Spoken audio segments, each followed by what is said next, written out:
देखिए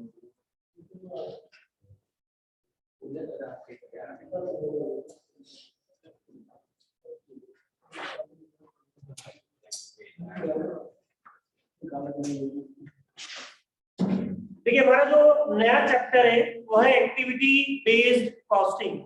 एबीसी की जरूरत क्यों पड़ी समझिएगा। एक्टिविटी बेस्ड कॉस्टिंग, देखिए जब हम एक फैक्ट्री में एक से ज्यादा प्रोडक्ट का क्या कर रहे हैं, प्रोडक्शन, एक से ज्यादा प्रोडक्ट का क्या कर रहे हैं, प्रोडक्शन कर रहे हैं। फॉर एग्जांपल जैसे हम 3 प्रोडक्ट बना रहे हैं बेटा, ए बी सी, ये एक ही फैक्ट्री में बन रहे बेटा, ये एक ही फैक्ट्री में इनका प्रोडक्शन हो रहा है। इन अ फैक्ट्री, एक ही फैक्ट्री में प्रोडक्शन हो रहा है। जैसे आज अपन बात करें, ये जो मार्कर है ये कैमलिन का मार्कर है। हो सकता है कि कैमलिन कंपनी ने इस मार्कर के लिए एक अलग से ही फैक्ट्री बना रखी हो इसी के लिए, लेकिन आपको पता है कैमलिन का इरेजर भी आता है, पेंसिल भी आती है, शार्पनर भी आता है, आता ही नहीं आता है। अब ये सारे प्रोडक्ट एक फैक्ट्री में बन रहे हैं या अलग अलग फैक्ट्री में बन रहे हैं? अगर अलग अलग फैक्ट्री में बन रहे हैं तो फिर एबीसी को हम यूज नहीं करेंगे, हम एक्टिविटी बेस्ड कॉस्टिंग की बात ही नहीं करेंगे। हम ये बात कर रहे हैं कि ये सारे के सारे प्रोडक्ट कहाँ बन रहे हैं बेटा, एक ही फैक्ट्री में बन रहे हैं, एक ही जगह में बन रहे हैं। तो कैमलिन कंपनी क्या कर रही है कि मार्कर, इरेजर, शार्पनर, पेंसिल, ये सब एक ही फैक्ट्री में क्या कर रही है, प्रोड्यूस कर रही है। क्या कर रही है, राइट। आज हम बात करें कैडबरी। अब कैडबरी के नंबर ऑफ चॉकलेट्स आती है और वो सारी की सारी चॉकलेट एक ही फैक्ट्री में बनती है। कैडबरी के बिस्किट्स आते हैं तो वो सारे के सारे बिस्किट उन्हीं फैक्ट्री में बनते हैं जहां पर चॉकलेट तैयार हो रही है। आए ना, नेस्ले कंपनी है। अब नेस्ले कंपनी के भी कई प्रोडक्ट्स आते हैं बेटा, आते नहीं आते, और इनका सबका एक ही प्लांट है बेटा। नेस्ले का एक ही प्लांट है, उसी प्लांट में सारे प्रोडक्ट क्या हो रहे हैं, तैयार हो रहे हैं। ये बात समझ में? तो जब एक फैक्ट्री में एक से ज्यादा प्रोडक्ट का क्या हो रहा है, प्रोडक्शन, तो प्रॉब्लम कहां आती है देखिएगा। सबसे पहले हम बात करें तीनों प्रोडक्ट का डायरेक्ट मटेरियल, तीनों प्रोडक्ट का डायरेक्ट मटेरियल। अच्छा, डायरेक्ट मटेरियल क्या होगा, स्पेसिफिक होगा या कॉमन होगा? तीनों प्रोडक्ट का डायरेक्ट मटेरियल क्या होगा, स्पेसिफिक होगा या कॉमन होगा? स्पेसिफिक होगा। स्पेसिफिक मतलब जैसे आज अपन बात करेंगे मार्कर है, तो मार्कर में क्या काम आ रहा है, प्लास्टिक, फोम, इंक काम आ रही है। पेंसिल है, पेंसिल में क्या काम आ रहा है बेटा, पेंसिल में क्या काम आ रहा है बेटा, वुड, ग्रेनाइट काम आ रहा है बेटा वहां पर, आया ना।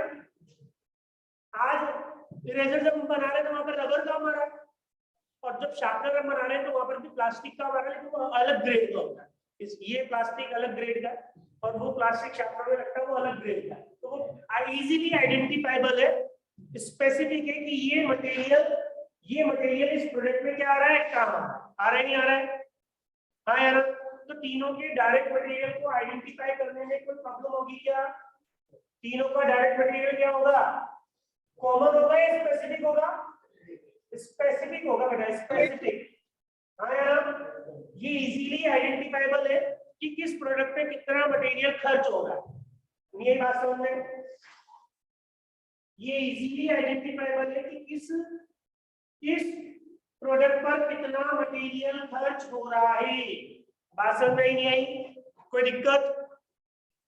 तो तीनों प्रोडक्ट का डायरेक्ट मटेरियल क्या होगा, स्पेसिफिक।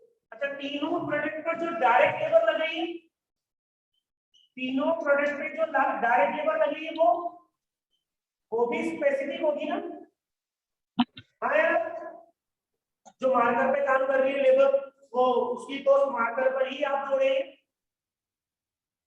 राइट। जो इरेजर पर काम कर रही है लेबर, उसकी कॉस्ट इरेजर पे ही जोड़ेंगे, राइट। जो शार्पनर पे काम कर रही है लेबर, उसकी कॉस्ट वहीं पर ही जोड़ेंगे। तो तीनों प्रोडक्ट के डायरेक्ट मटेरियल क्या होंगे, स्पेसिफिक। तीनों प्रोडक्ट के डायरेक्ट मटेरियल क्या होंगे, स्पेसिफिक। तीनों प्रोडक्ट की डायरेक्ट लेबर क्या होगी, स्पेसिफिक होगी। और तीनों प्रोडक्ट के डायरेक्ट एक्सपेंसेस भी क्या होंगे, स्पेसिफिक होंगे, होंगे नहीं होंगे? डायरेक्ट एक्सपेंसेस भी क्या होंगे बेटा, स्पेसिफिक होंगे नहीं होंगे? इसमें कोई डाउट तो बताइए आप। और अगर आप इन तीनों को जोड़ लेते हैं तो हमारी क्या तैयार होती है बेटा, प्राइम कॉस्ट तैयार होती है। इसमें कोई बताइए आप। हमारा चैप्टर है ईशान एक्टिविटी कॉस्टिंग। हमारा चैप्टर है एक्टिविटी बेस्ड कॉस्टिंग।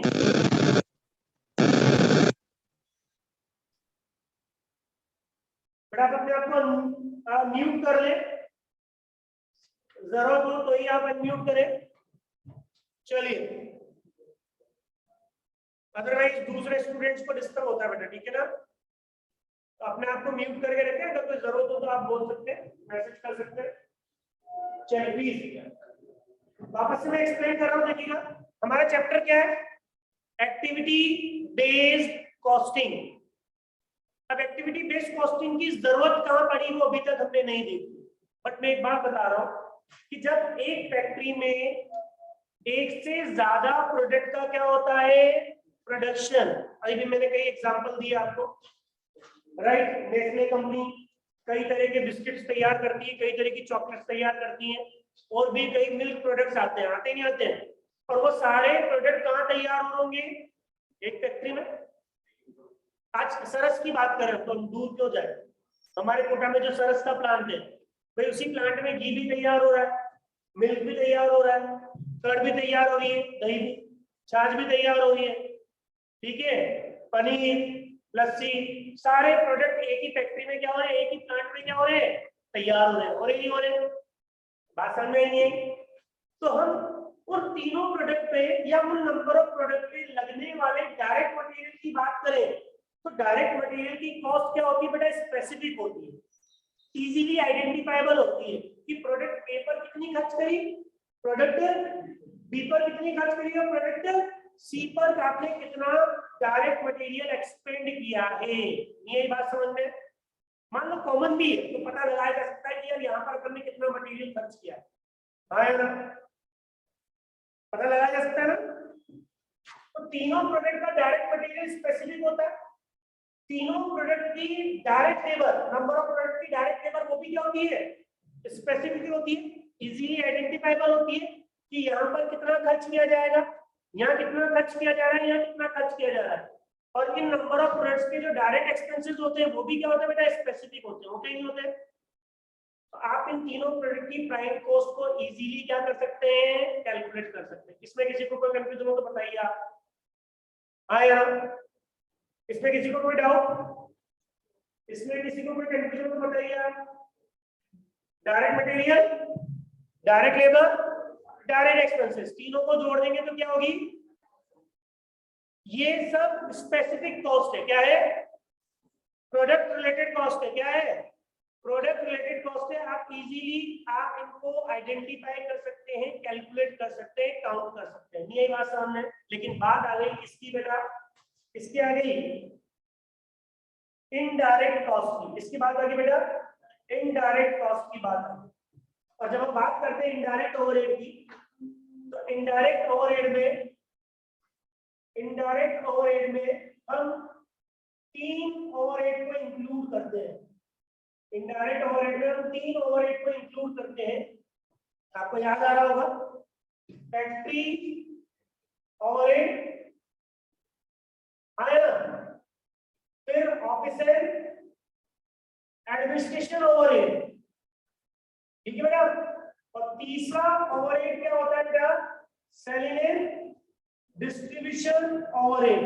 और ये ओवरहेड स्पेसिफिक नहीं होते बेटा, ये ओवरहेड क्या होते हैं बेटा, कॉमन होते हैं। क्या होते हैं? Common expenses. मतलब ये प्रोडक्ट रिलेटेड कॉस्ट नहीं होती है। जैसे ये कॉस्ट को क्या कहलाएगी बेटा आपकी, ये क्या कहलाएगी आपकी, प्रोडक्ट रिलेटेड कॉस्ट कहलाएगी। कहलाएगी नहीं कहलाएगी? जबकि जो इनडायरेक्ट ओवरहेड होती है, क्या कहलाती है आपकी, बिजनेस रिलेटेड कॉस्ट कहलाती है। क्या कहलाती है? बिजनेस रिलेटेड कॉस्ट कहलाती है आपकी। मतलब ये प्रोडक्ट पे नहीं हो रहे, बिजनेस पे हो रहे, लेकिन जोड़ेंगे तो प्रोडक्ट में, जोड़ेंगे तो कॉस्ट किसमें, प्रोडक्ट में जोड़ेंगे, कस्टमर से वसूलेंगे तो सही ना। अब जैसे मान लो फैक्ट्री खर्चे की बात करें तो फैक्ट्री का रेंट, अब ये प्रोडक्ट पे खर्च किया जा रहा है क्या? बिजनेस रिलेटेड खर्चे करने पड़ेंगे, फैक्ट्री का रेंट, फैक्ट्री की लाइटिंग, फैक्ट्री का इंश्योरेंस। अब ये किसी प्रोडक्ट से रिलेटेड है क्या?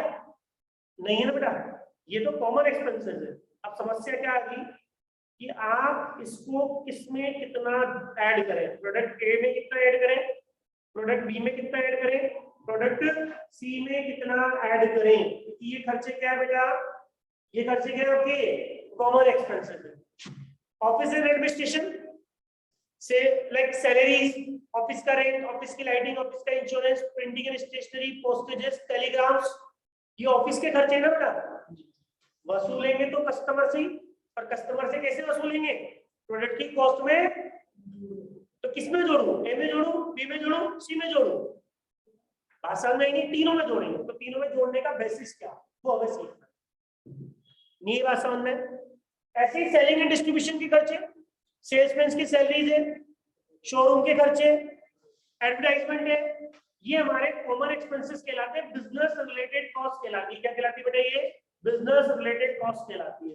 तो आपको इन ओवरहेड्स का क्या करना पड़ेगा बेटा, इन ओवरहेड्स का क्या करना पड़ेगा, अलोकेशन। अलोकेशन किस पर, किस पर, ऑन प्रोडक्ट, राइट। बात समझ में नहीं तो सुनना, allocation of indirect overheads, allocation of indirect overheads on product is known as absorption। क्या कहना था वो, मतलब आप इनडायरेक्ट ओवरहेड्स का जब प्रोडक्ट पर क्या करते हैं, अलोकेशन करते हैं, उनको प्रोडक्ट पर अलोकेट करते हैं, उनको डिस्ट्रीब्यूट करते हैं, तो वो क्या कहलाता है बेटा, एब्जॉर्प्शन कहलाता है। क्या कहलाता है, एब्जॉर्प्शन। बात समझ में आई नहीं, कोई दिक्कत? तो सुनना, आप यहाँ पर ध्यान देना, हमको इनडायरेक्ट ओवरहेड्स को क्या करना है, प्रोडक्ट में जोड़ना है, तो एब्जॉर्प्शन कॉस्टिंग की हेल्प लेनी पड़ती है। और एब्जॉर्ब करने के लिए हमारे पास में दो टेक्निक्स है बेटा, राइट। टेक्निक टू, ये इसको अप्रोच भी बोल सकते हैं बेटा, अप्रोच भी हो सकते हैं, अप्रोच और technique to absorb indirect overheads और प्रोडक्ट। तो प्रोडक्ट पर इनडायरेक्ट ओवरहेड्स को एब्जॉर्ब करने की हमारे पास में दो टेक्निक है, दो अप्रोचेस है। एक है ट्रेडिशनल अप्रोच, कौन सी अप्रोच, ट्रेडिशनल अप्रोच, पुरानी अप्रोच, ये बात समझ में। और दूसरी क्या है हमारे पास में बेटा, मॉडर्न अप्रोच। कौन सी अप्रोच है, और मॉडर्न अप्रोच को ही हम क्या बोल रहे हैं बेटा, मॉडर्न अप्रोच को ही हम क्या बोल रहे हैं, एक्टिविटी बेस्ड कॉस्टिंग, राइट। और इसको आपने ट्रेडिशनल अप्रोच को हमने सेकंड ईयर में पढ़ा बेटा, याद आ रहा होगा, एब्जॉर्प्शन कॉस्टिंग के नाम से, एब्जॉर्प्शन कॉस्टिंग के नाम से हमने इसको पढ़ा, वहां पर पढ़ा ही पढ़ा, राइट। तो हमको यहाँ पर ट्रेडिशनल अप्रोच को भी थोड़ा बहुत देखना है और मॉडर्न अप्रोच को भी देखना है। मॉडर्न अप्रोच क्या बोलती है, एक्टिविटी बेस्ड कॉस्टिंग, इसको सीखना है, और ट्रेडिशनल अप्रोच क्या बोलती है, ये भी हमें देखना है। तो ये क्या है बेटा, सुनना, ये क्या है, इनडायरेक्ट ओवरहेड्स को प्रोडक्ट्स पे अलोकेट करने की क्या है, टेक्निक्स, एब्जॉर्प्शन की टेक्निक्स है। और एब्जॉर्प्शन की कितनी टेक्निक्स है, पुरानी टेक्निक एब्जॉर्प्शन कॉस्टिंग के नाम से पढ़ी जाती है, और जो नई टेक्निक है वो एक्टिविटी बेस्ड कॉस्टिंग के नाम से पढ़ी जाती है। कोई दिक्कत इसमें कोई कंफ्यूजन तो बताइए, ठीक है। एक बार वापस से छोटा सा रिकॉल कर रहा हूँ, आप इसको नोट करना स्टार्ट करें, छोटा सा रिकॉल कर रहा हूँ, वापस देखिएगा। पहले हमारा चैप्टर क्या बेटा, एक्टिविटी बेस्ड कॉस्टिंग। क्या है, एक्टिविटी बेस्ड कॉस्टिंग। जब एक प्रोडक्ट में हम एक से ज्यादा, तो एक टेक्निक में जब एक से ज्यादा प्रोडक्ट का क्या कर रहे हैं हम, प्रोडक्शन, राइट। जैसे ये कैप्लिन कंपनी है, इसका मार्कर है, पेंसिल है, इरेजर है, एक ही फैक्ट्री में बनाए जा रहे होंगे हमने मान लिया। नेस्ले कंपनी है, चॉकलेट्स है, ठीक है, बिस्किट्स है, कॉफी है, राइट, और बहुत सारे मिल्क प्रोडक्ट को तैयार करती है। सारे प्रोडक्ट एक ही फैक्ट्री में तैयार हो रहे हैं, और जैसे मैंने एक छोटा सा एग्जांपल और लिया, हमारे कोटा में सरस का जो प्लांट है, वहां पर हर तरह का प्रोडक्ट तैयार हो रहा है नहीं हो रहा। तो जब एक फैक्ट्री में एक से ज्यादा प्रोडक्ट का प्रोडक्शन होता है तो बेटा उनका डायरेक्ट मटेरियल, उनकी डायरेक्ट लेबर, उनके डायरेक्ट एक्सपेंसेस, ये सब क्या होता है बेटा, स्पेसिफिक होते हैं। क्या होता है स्पेसिफिक, मतलब प्रोडक्ट ए पे मटेरियल कितना लग रहा है, प्रोडक्ट बी पे मटेरियल कितना लग रहा है, प्रोडक्ट ये इजीली आइडेंटिफाई किया जा सकता है या नहीं किया जा सकता है। जैसे डिपार्टमेंट अलग अलग है, जैसे आप बोल के मार्कर में प्लास्टिक काम आएगा, इरेजर में रबर काम आएगा, शार्पनर में वुड और ग्रेनाइट काम आएगा। उनकी जो डायरेक्ट लेबर है वो भी क्या होती है, स्पेसिफिक होती है। उनके डायरेक्ट एक्सपेंसेस भी क्या होते हैं, तो आप इजीली क्या कैलकुलेट कर लेते हो, उनकी प्राइम कॉस्ट। बताइए, हमने पढ़ाई direct material, direct labour, direct overhead, direct expenses equal to prime cost. दिक्कत कहाँ की बेटा, दिक्कत कहाँ की, इनडायरेक्ट एक्सपेंसेस को जोड़ने में, इनडायरेक्ट कॉस्ट को जोड़ने में।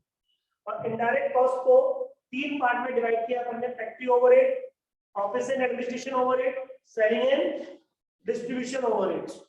ये बात समझ में। बेसिकली जो डायरेक्ट कॉस्ट होती है वो प्रोडक्ट रिलेटेड कॉस्ट होती है, और जो इनडायरेक्ट ओवरहेड्स होती है वो क्या होती है, बिजनेस रिलेटेड कॉस्ट होती है। आज जैसे फैक्ट्री का रेंट है, फैक्ट्री की लाइटिंग है, फैक्ट्री का इंश्योरेंस है, किस पे किया जा रहा है, ए पर, बी पे, सी पर, ओवरऑल बिजनेस पे किया जा रहा है बेटा। हाँ, ऐसी ऑफिस की रेंट, ऑफिस की लाइटिंग, ऑफिस का इंश्योरेंस, ऑफिस की सैलरी इस पर, क्या प्रोडक्ट ए पर, बी पर, हमने कहा नहीं सी पर, हमने कहा पूरे तीनों बिजनेस, तीनों प्रोडक्ट पे कह सकते हैं या ओवरऑल बिजनेस पे कह सकते हैं, कह सकते हैं, कह सकते हैं। ऐसे ही सेलिंग एंड डिस्ट्रीब्यूशन के खर्चे, ये इनडायरेक्ट ओवरहेड से क्या है। अब बात ये थी कि खर्चे ये कॉस्ट में जोड़े नहीं जोड़े, हमने कहा जोड़े। तो पैसा खर्च हुआ है तो कस्टमर से वसूलेंगे ना, है ना। तो वो कैसे वसूलेंगे, प्रोडक्ट की कॉस्ट को बढ़ाकर। तो इनडायरेक्ट ओवरहेड्स को भी प्रोडक्ट की कॉस्ट में जोड़ा जाता है, लेकिन बात आती है कि कितना जोड़े, ए में कितना जोड़े, बी में कितना जोड़े, सी में कितना जोड़े। तो अलोकेशन मतलब इन ओवरहेड्स का प्रोडक्ट पर अलोकेशन करना, इन ओवरहेड्स का प्रोडक्ट पे अलोकेशन करना क्या कहलाता है बेटा, एब्जॉर्प्शन कहलाता है। क्या कहलाता है, allocation of indirect overheads to product is known as absorption. और एब्जॉर्प्शन की जो टेक्निक्स है, अप्रोच और technique to absorb indirect overhead on the product, product पर एब्जॉर्ब करने की जो टेक्निक्स है वो 2 टेक्निक्स है, एक तो पुरानी और एक नई। पुरानी ट्रेडिशनल अप्रोच एब्जॉर्प्शन कॉस्टिंग, और modern approach activity based costing, हमको नई टेक्निक पढ़नी है। तो इस चैप्टर में तो दोनों ही सीखना पड़ेगा हमको। फोकस इस पे दे रहा है, लेकिन इसको भी आपको समझना ही है क्योंकि इससे रिलेटेड क्वेश्चंस भी अलग दे रहे हैं। ठीक है, इसमें कोई डाउट तो बताइए आप, तो लिख लीजिए इसको। मुस्कान समझ में आगे बढ़ेगा।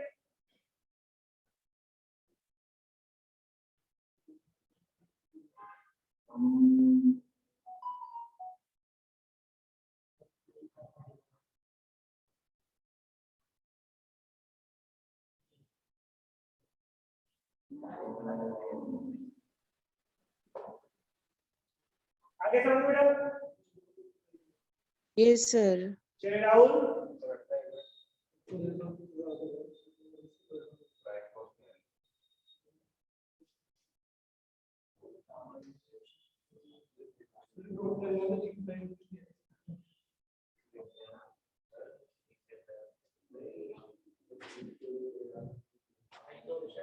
Traditional approach absorption costing, activity based costing.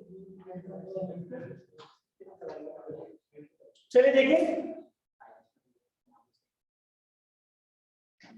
Approach और technique to absorb indirect overheads on the product.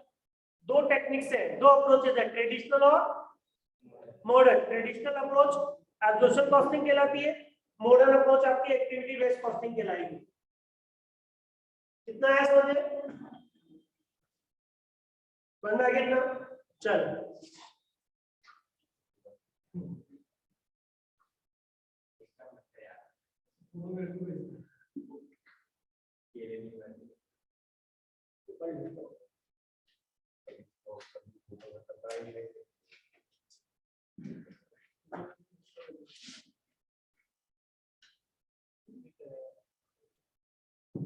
चलिए मैं मिटा रहा हूं।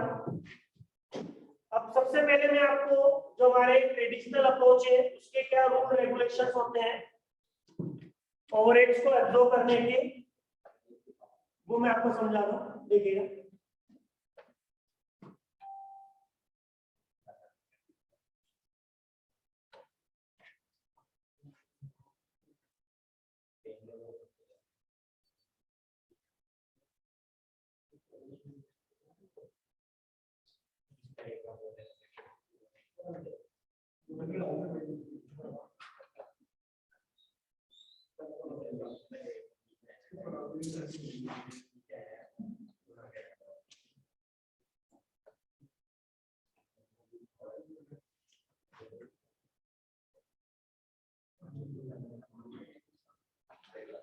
चलिए इधर ध्यान दीजिए बेटा। सबसे पहले ट्रेडिशनल अप्रोच के क्या रूल रेगुलेशन होते हैं सुनिएगा, देखिएगा। As per traditional approach,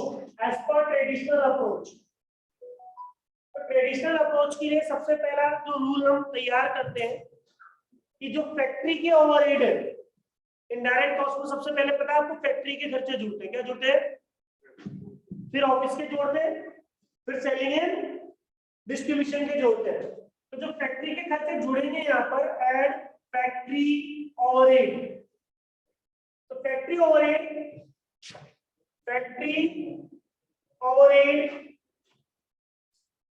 are always absorbed on the basis of direct wages। मतलब आप डायरेक्ट वेजेस की बेसिस पर जोड़ेंगे। जैसे आज ये डायरेक्ट लेबर है बेटा, डायरेक्ट वेजेस है, तो प्रोडक्ट ए पर कितनी खर्च की गई है प्रोडक्ट, और प्रोडक्ट सी पर कितनी खर्च की गई है। तो इनका क्या तैयार होगा, एक रेशो, इनका क्या तैयार होगा, एक। और आप फैक्ट्री ओवरहेड को डायरेक्ट वेजेस के रेशो में बांट देंगे, कुल मिलाकर ये कहना है। तो डायरेक्ट वेजेस पर एब्जॉर्ब किया जाता है, ये बात समझ में आया ना। तो इसके लिए अपन ये कह सकते हैं, क्या फॉर्मूला बन सकता है फैक्ट्री ओवरहेड का, percentage of absorption of factory overhead on direct wages, तो हम ये बना सकते हैं formula, factory overhead, total factory overhead divide by total direct wages into 100। ये भी कर सकते हैं अपन, भाई टोटल खर्चों को टोटल वेजेस से डिवाइड करके परसेंटेज निकालना है, और फिर स्पेसिफिक कॉस्ट पर आप उसका क्या कर लें, परसेंटेज चार्ज कर लें। ये बात समझ में, वो भी काम कर सकते हैं। या तो डायरेक्ट वेजेस के रेशियो में भी बांटा जा सकता है, और आप परसेंटेज निकालकर उसमें निकाल भी सकते हैं। ये बात समझ में, जैसे भी आपकी कैलकुलेशन आप करना चाहते हैं।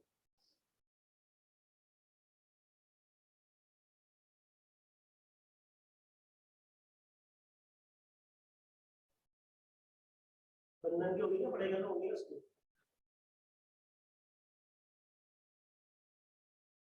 चलो, तो फैक्ट्री ओवरहेड किस बेसिस पे जाएंगे बेटा, डायरेक्ट वेजेस पे। अच्छा, कभी कभार क्या करता है, कभी कभार हमको मशीन आवर बेसिस भी ले लेता है, वो मशीनरी आवर बेसिस भी ले लेता है बेटा। आया, कभी कभार डायरेक्ट लेबर आवर भी ले लेता है, डायरेक्ट लेबर आवर्स, इस बेसिस को भी ले लेता है। लेकिन अगर कुछ भी नहीं कहेगा तो हम ये बेसिस को यूज कर सकते हैं। ये बात समझ में, डायरेक्ट लेबर आवर भी लिया जा सकते हैं, मशीनरी आवर भी लिया जा सकता है, कोई दिक्कत इसमें कोई कंफ्यूजन हो बताइए आप। यही बात समझ में। चलिए अब किसकी बात करेंगे बेटा अपन, जैसे फैक्ट्री ओवरहेड हमको पता लग गया, अब क्या पता लग जाएगी हमें, बोलो क्या पता लग जाएगी, फैक्ट्री कॉस्ट। अब इसमें क्या जुड़ते हैं, आपके ऑफिस के खर्चे जुड़ते हैं बेटा, कॉस्ट ऑफ प्रोडक्शन आती है, फिर सेलिंग एंड डिस्ट्रीब्यूशन के खर्चे जुड़ते हैं, जुड़ते नहीं जुड़ते हैं, फिर सेलिंग एंड डिस्ट्रीब्यूशन के खर्चे भी जुड़ जाते हैं। तो इन दोनों के लिए हमारे पास में एक ही बेसिस है, इन दोनों के लिए हमारे पास में एक ही बेसिस है। हम क्या बोलते हैं, ऑफिस और एडमिनिस्ट्रेशन ओवरहेड, ऑफिस और administration overhead and selling and distribution overhead, selling and distribution overhead are always absorbed on the basis of factory cost. आज को फैक्ट्री कॉस्ट के बेसिस पर एब्जॉर्ब करते हैं बेटा, ये बात समझ में। जब फैक्ट्री कॉस्ट निकल जाती है ना तो उस बेसिस पे बाहर लेते हैं। और देखो ये तो आपका एक बेसिस है, अगर क्वेश्चन में कुछ नहीं कह रखा है तो आप ये यूज कर सकते हैं। लेकिन अगर क्वेश्चन में स्पेसिफिकली बोल दिया कि यार ये इस रेशो में बढ़ना चाहिए, इस रेशो में बढ़ना चाहिए, तो फिर आप वो रेशो यूज करेंगे। यही बात समझ में। आप देखिएगा ऑफिस और administration overhead and selling and distribution overhead are always absorbed on the basis of factory cost। ये फैक्ट्री कॉस्ट के बेसिस पे बनेगा बेटा। ये हमारे ट्रेडिशनल अप्रोचेस है और ये हमने बीकॉम सेकंड ईयर में कॉस्ट अकाउंटिंग में पढ़ भी रखा है थोड़ा बहुत।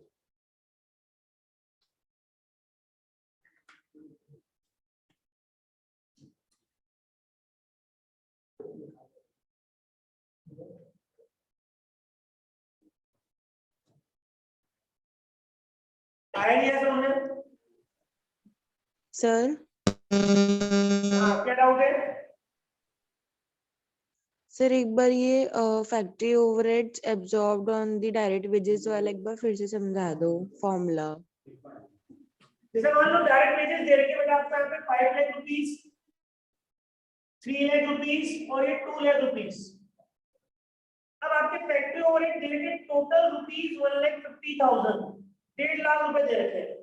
तो एक तो तरीका है सीधा सीधा कि 1.5 लाख को मैं क्या करूंगा 5:3:2 के रेशो में क्या कर दूंगा, बांट दूंगा, जो कि कितना आएगा बेटा 75,000 में 1.5 लाख रुपए, 75,000, 45,000 और 30,000। ये मैंने 5:3:2 के रेशो में बांट दिया बेटा।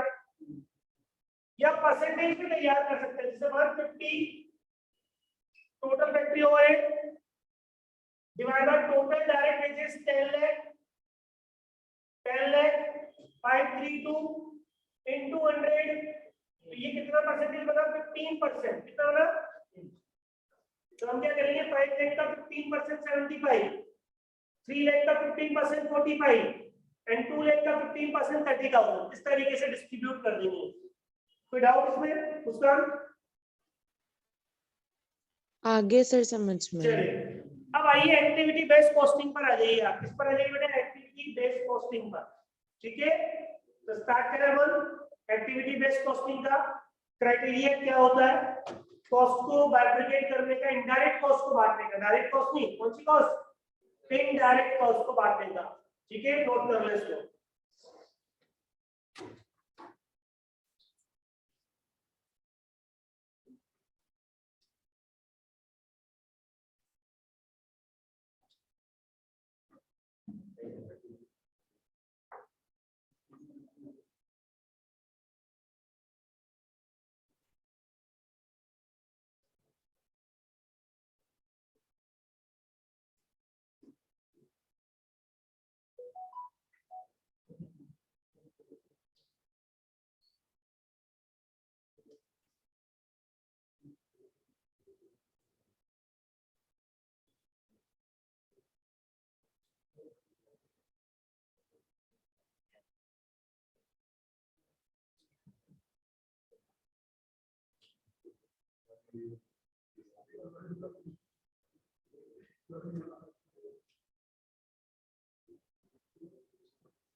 चलिए आइए एक्टिविटी बेस्ड कॉस्टिंग पर।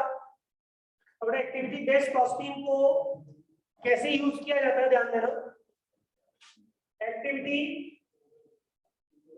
बेस्ड कॉस्टिंग, ठीक है। अब यहां पर क्या होता है, एक्टिविटी बेस्ड कॉस्टिंग में आप अपने बिजनेस में होने वाली एक्टिविटीज को क्या करते हैं, ऑब्जर्व करते हैं कि हमारे बिजनेस में किस तरह की एक्टिविटीज हो रही है, राइट। और वो एक्टिविटीज पर्टिकुलर प्रोडक्ट पर कितनी बार की जा रही है, और उन एक्टिविटीज पर होने वाला आपका खर्चा कितना है, एक्सपेंडिचर कितना है। ये बात समझ में। तो यहाँ पर जो स्टेप से सुनना, सबसे पहले हम क्या बोल रहे हैं, ध्यान देना। Indirect overheads are distributed. Indirect overheads are distributed in different activities. आप उनको डिफरेंट एक्टिविटीज में क्या कर देते हैं, डिस्ट्रीब्यूट कर देते हैं। जैसे हमने इनडायरेक्ट ओवरहेड्स को 3 पार्ट में डिवाइड कर रखा है, लेकिन ट्रेडिशनल अप्रोचेस में कैसे, फैक्ट्री के खर्चे, ऑफिस के खर्चे एंड सेलिंग एंड डिस्ट्रीब्यूशन के खर्चे। लेकिन यहाँ पर हम उसको ऑफिस, फैक्ट्री और selling and distribution wise allocate नहीं करते, हम इनडायरेक्ट ओवरहेड्स को एक्टिविटी वाइज क्लासिफाइड कर देते हैं। जैसे मान लो एक छोटा सा एग्जांपल है, आप जब कोई प्रोडक्ट तैयार करते हैं फैक्ट्री में, तो प्रोडक्ट एक लॉट में तैयार होता है। किसमें तैयार होता है, एक लॉट में। अब जैसे मान लो नेस्ले कंपनी एक बिस्किट तैयार कर रही है, इसमें एक एक पैकेट तैयार करेगी या 10-10 पैकेट तैयार करेगी, राइट। वो क्या करेगी, एक लोड के लिए सबसे पहले माल तैयार करेगी, रॉ मटेरियल, राइट। जैसे मान लो 10,000 kg का लिक्विड रॉ मटेरियल होगा, बेटा क्या होगा, लिक्विड रॉ मटेरियल होगा जिसको वो प्रोसेस में इनपुट करेंगे, नहीं करेंगे। और उन्होंने क्या करा, उस लोड को एक साथ क्या कर दिया, इनपुट में डाल दिया। अब फिर उसका क्या निकलेगा, आउटपुट, एक लोड बाद, एक बैच वाइज। अब जब अगला लोड तैयार होगा तो मशीनरी को वापस से क्या किया जाएगा, तैयार किया जाएगा नहीं किया जाएगा, मशीनरी सेटअप आया ना। फिर दूसरा लोड निकलेगा, फिर तीसरी बार वापस मशीनरी को दोबारा से सेटअप किया जाएगा, आया ना। तो एक एक्टिविटी हमने यहाँ ऑब्जर्व करी, machinery setup activity. For example बता रहा हूँ मैं, ये बिजनेस टू बिजनेस वेरी करती है बेटा, ये बिजनेस टू बिजनेस वेरी करेगी, प्रोडक्ट टू प्रोडक्ट वेरी करेगी नहीं करेगी। और वही सेटअप एक्टिविटी आपने अपने दूसरे प्रोडक्ट पर कितनी बार लगाई ड्यूरिंग द पीरियड, आया ना। तो आपने एक एक्टिविटी को ऑब्जर्व किया, उस एक्टिविटी को सेटअप करने के लिए, उस मशीनरी को सेटअप करने के लिए आपने कितना खर्चा किया, ये भी आप देखेंगे, आया ना। तो यहाँ पर इनडायरेक्ट ओवरहेड्स को किसमें डिस्ट्रीब्यूट कर दिया जाता है, डिफरेंट एक्टिविटीज में, भाषण में ही बाइफरकेट कर दिया जाता है। फिर सेकंड पॉइंट क्या बोलेंगे, we observe that the different activities,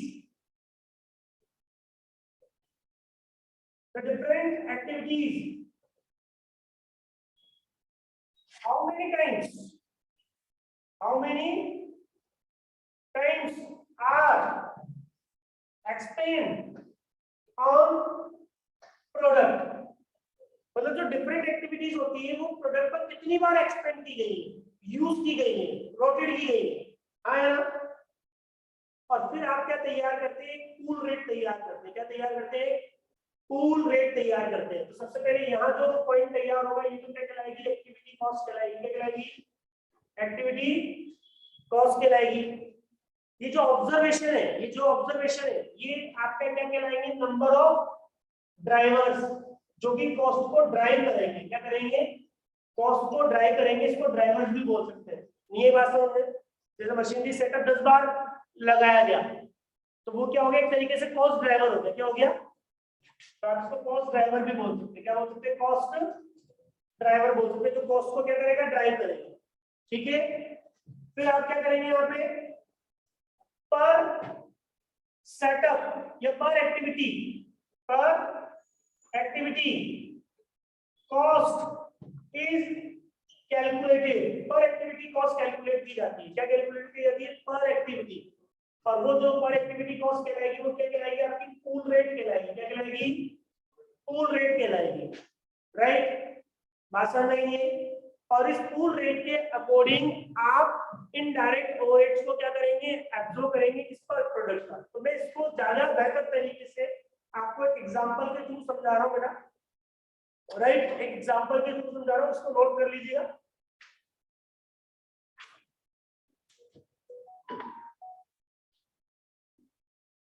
और इधर क्लास रीजॉइन कर ले बेटा सभी, क्लास रीजॉइन कर ले सभी। इसको नोट करने के बाद क्लास को रीजॉइन कर ले, बेटर है।